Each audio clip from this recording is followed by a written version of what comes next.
Hello, lovely learners. This is the lesson on decision making, and I'm going to be looking at nested if statements.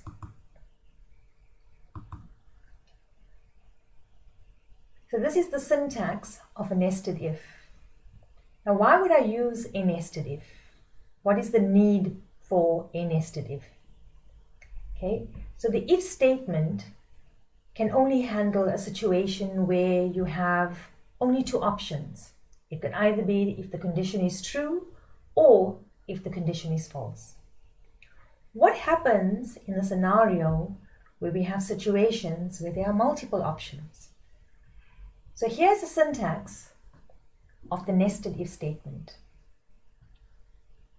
If condition 1 is true, it will execute code for condition 1. If condition 1 is false, it will go into the else, check the if condition in the else if. If this condition is true, it will execute the code in the else if. If this condition is false, it will then go into the else statement and it will execute code in the else statement.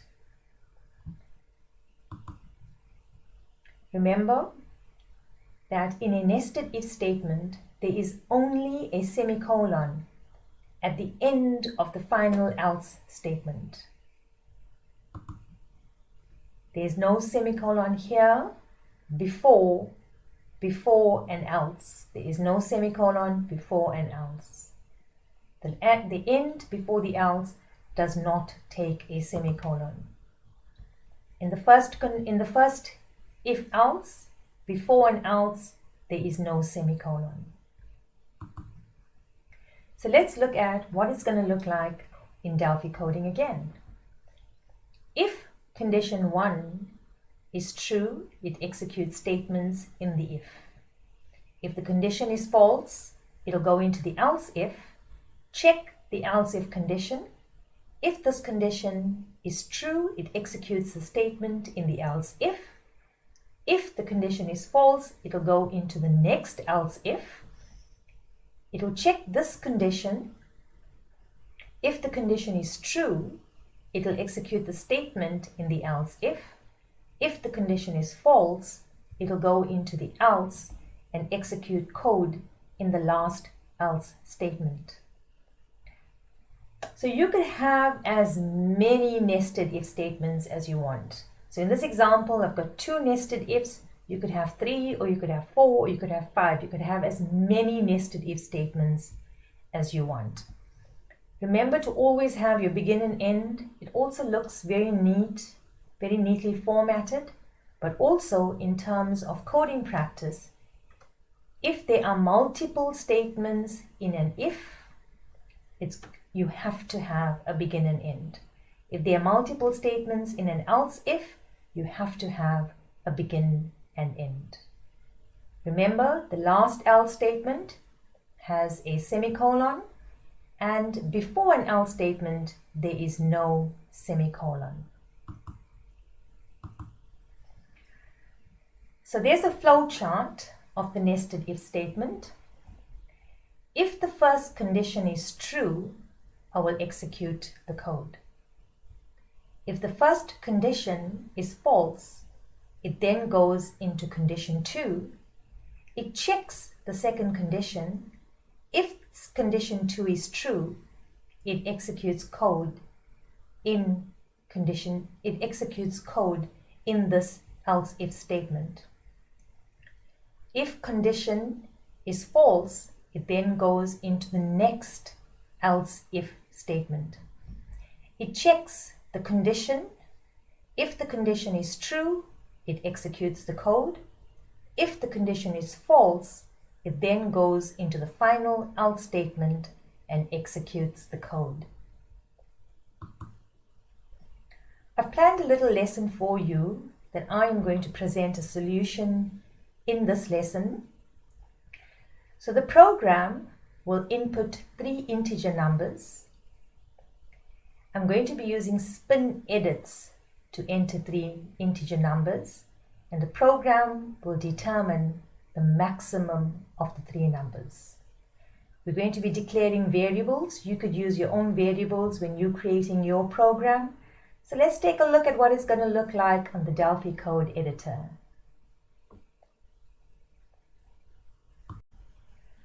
Okay, so let's look at some Delphi coding. I've created a project. I've got a Delphi form. I've got a panel, 3 labels, 3 spin edits to do inputs, a rich edit, and 3 buttons that I'm going to code. Let's code the first button where we're going to determine the largest or maximum number.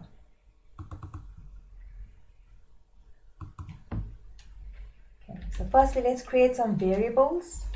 I'm going to create inum1, inum2, inum3. I'll create my variable for imax to store the maximum number, and all these variables are of data type integer. I'm going to do inputs using spin edit. So let's go SPN and your control and spacebar.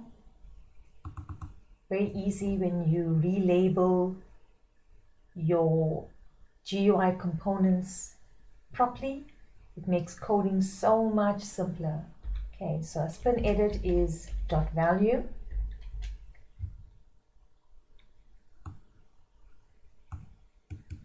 You could copy it and paste it. Let's just do one more and change that to num2,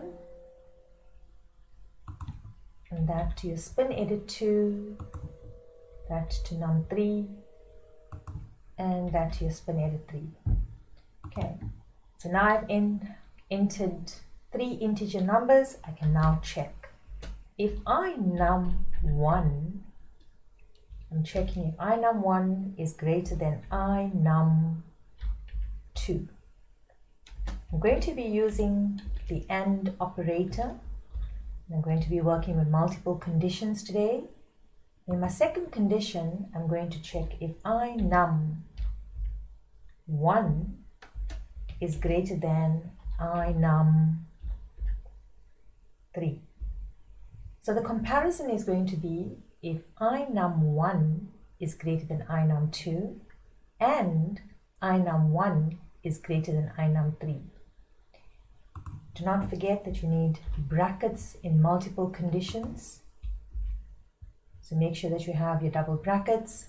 If both conditions are true, I then execute the statement, then your begin and end, and the statement I'm going to track the variable imax, and I'm going to ascertain the highest number. So imax is going to track the highest number. And in this case, my highest number is going to be I num1 if both conditions are true. Before an else statement, there is no semicolon. So my next statement is going to be else if. I can copy and paste this and then just make a few changes. So my next statement is going to be, let's just complete that, begin and end. So in this else if, I'm checking the next number, num2, and I'm comparing num2 with the first number, and I'm comparing num2 with the third number. So I'm checking if num2 is greater than num1 and if num2 is greater than num3. If both conditions are true, then it's going to go into your else if, and imax is going to be assigned the value of num2, which is going to be the highest number. If both conditions are false, it's then going to go into an else statement.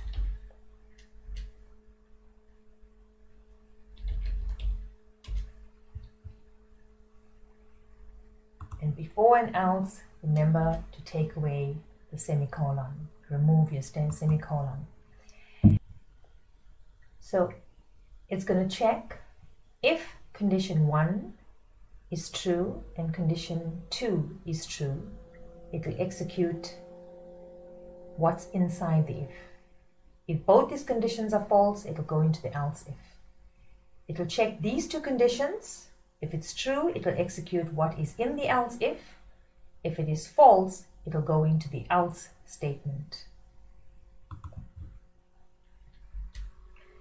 My last one is my display statement. So let's put some display statements. I'm using a red output.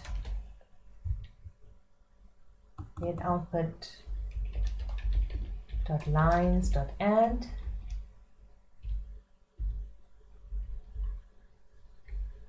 And let's follow the sample question where it asks to display in a specific way. So first number.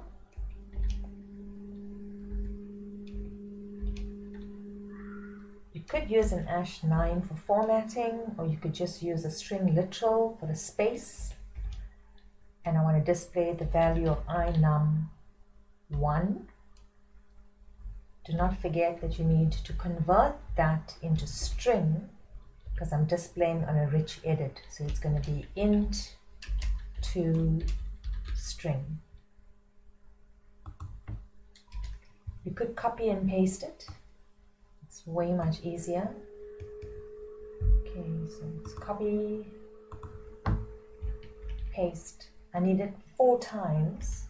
So let's paste another one. And just one more. Paste. So here I would just change it to second number. Do not forget to change your variable to inum2. That to third number. And change your variable to num3.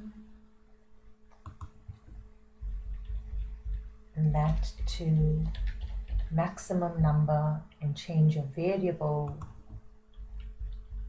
to imax. Right, so that ends my program. Let's test it and check what happens. But before I test it, let's quickly go through the logic of the if-else statement. If inum1 is greater than inum2 and inum1 is greater than inum3, inum1 will be executed in the statement as the largest number. It will hit the end and go and display your display statements, your 4 display statements. If these two conditions are false, it will go into the else if. It will then test this condition and this condition. If both these conditions are true, it's comparing num2 with num1 and num2 with num3, then it will execute this statement and num2 will be the highest number. It will then go out and execute your display statements and display the highest number here. If these two conditions are false, then it means that num1 and num2 are not the highest number, and num3 will be the highest number. So it will go into this statement, and num3 will be stored in a variable called imax. And then it will go straight into the display statements, and it will display the highest number is num3. So let's run this code and see how it works.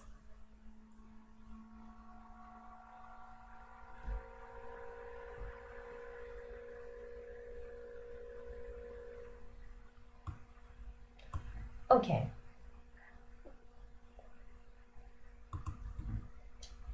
We could select, but in my sample output I've given you values of 25, so using a scroll bar.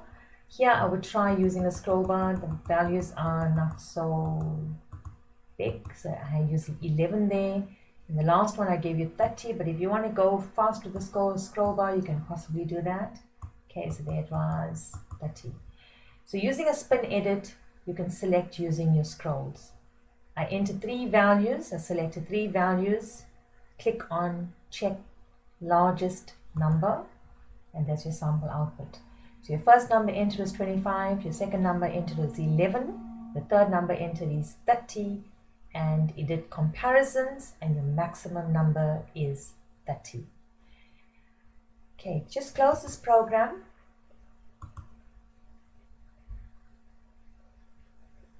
I have two other buttons that I'd like to code in this exercise and show you quickly how to do some changes. So I've got a panel and I want to put a heading on the panel. I want to change the color of the panel, and I want to change the font size of the caption on the panel.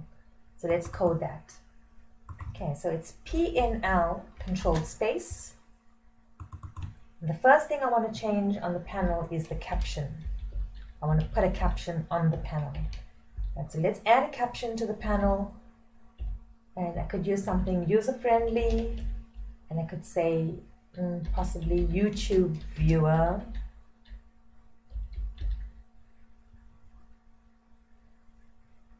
Okay, and the next one I want to change again is the panel font color.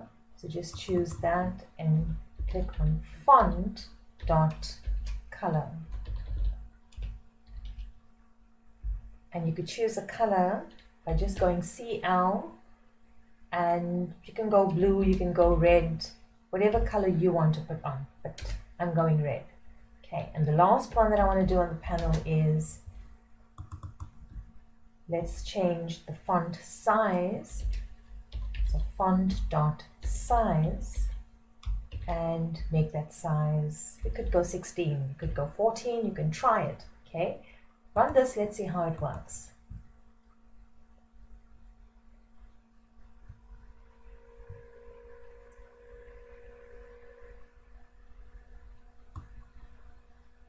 Okay, so to put a message on that panel was dot caption. To change the font color to red, font dot color. To change the font size to 16, font dot size. I clicked on heading, and there's your heading. Okay, so let's do the next little button that I've created for you, and that button is the change button. Okay, so let's do some tricks on the change button. So I'm going to go BTN controlled space, and I'm doing something to the change button, and let's look at the properties of the change button, and let's change the width of this button to 29. And BTN controlled space again, and let's change the height. We'll change the height to just say 50. Let's see what happens when we do this. Run it.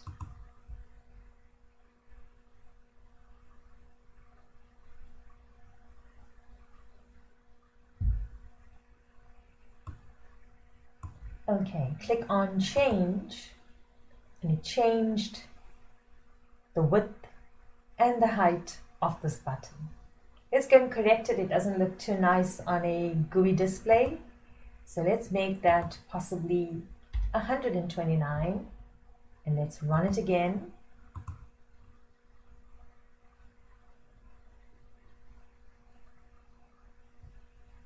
Sorry, my computer is just a bit slow.